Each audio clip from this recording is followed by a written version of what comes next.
is L1 reporting here with another BrainSnax on the go. And this is actually another BIBX BrainSnax, and it is based off the KBW, or the knowledge-based workflow. Before I continue, I want to let you know that this BrainSnax is self-sponsored, so it is all made possible by the Dynexum project. So message us if you're curious about knowing that.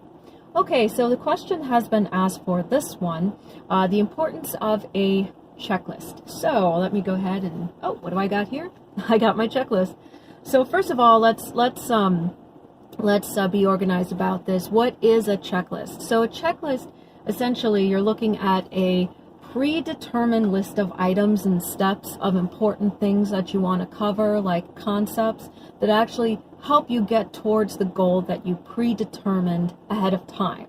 So this is where you're working with the end in mind. So it's a checklist. It's consistent, meaning that most of your team, if not all of your team, follows the same procedure, I would hope, depending on their role, of course. But if you're all, let's say you're all in the same role, then the checklist would make sure that you all follow the same steps and processes and procedures in order to get to the intended goal that you all agreed on in the beginning. So that is more or less, that's what a checklist is. Now, of course, I've got pen and paper, and I've been teased by everybody, including the Novi, that pen and paper is so outdated, but I still like it, even though I actually do use digital checklists. As a matter of fact, does it have to be pen and paper with little squares that you check off?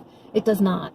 We actually do recommend that your checklists are digital. Reason being is because you want to make sure they're digital and they're shareable so that all of your teammates can actually share these checklists, and once again it creates that uniformity and that consistency, and it creates that systemized way of doing things within your business, which is very important. Systemization. So this is an important component of systemization. Okay. Now, as far as what a checklist ends up doing for you and your client, first of all, it keeps you organized. It keeps you, it helps you with your time management. Actually, you can actually see from your items on your checklist if you're following the right steps and if you're actually on time. It also creates, I would say, consistency among everybody, especially those that you're training in your business. If you want them to do the same thing that you're doing, you actually have to show them, and this is actually a very helpful tool. And I would say also, as far as that, it helps you with your goals. Checklists, if you break, what a goal is really is, a goal has to have an action plan, which is a series of steps which can be placed into a checklist. So it actually helps push towards that goal. And I would say also, and very important here, it does create a very good impression to your client when you're working with them. It makes you seem organized. It makes you seem very professional. It makes you seem unified and harmonized with your team because everybody's doing the same thing. It makes you seem systemized. If I haven't already addressed that, have I addressed how important it is to have a systemized, process and procedures with your business? Did I emphasize that? I think I did. Yeah, so I'm going to bring it up again. I can't stress this enough. And also, this doesn't mean that it makes you look not fun or boring. A lot of people say, well, what about spontaneity and being fun? That's important too in a business. You do want to create that spontaneity and that fun. But, ironically, first of all, in the end, clients, no matter how fun and spontaneous you are, clients do want consistency and they do want organization. So your spontaneity and your fun and games are going to easily be forgotten if you are not organized. And part of that is using a tool such as a checklist or a systemized procedure like a checklist.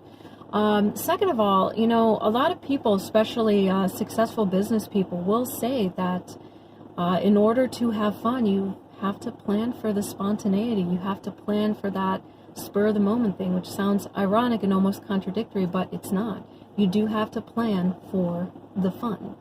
So there you go, the idea of creating a checklist.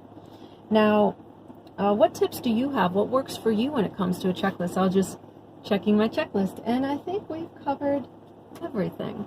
So, what tips do you have for a checklist? Do you find that certain checklists and certain tools, digital or otherwise, have worked for you? Definitely would like to hear your insight.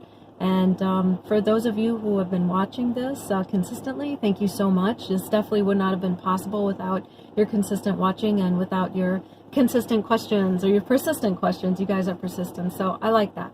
So this has been another BrainSnax, and this is L1, and hope you guys have a good rest of the evening.